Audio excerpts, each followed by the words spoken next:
சிந்திக்கும் ஆற்றலை பெற்றவரை கொஞ்சம் சீர்தூக்கி பார்க்கணும் நெஞ்சுக்குள்ளே.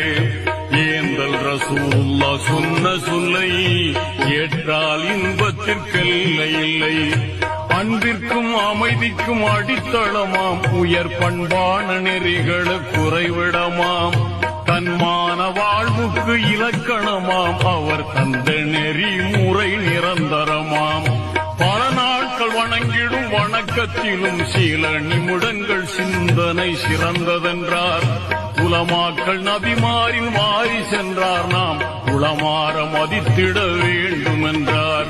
உழைப்பவர் வியர்வை உலரும் முன்னே அவருக்கு ஊதியம் கொடுத்திட வேண்டும் என்றார். வழியினில் கிடக்கின்ற கல்லையும் உள்ளையும் வகையாய் அகற்றுதல் தர்மம் என்ற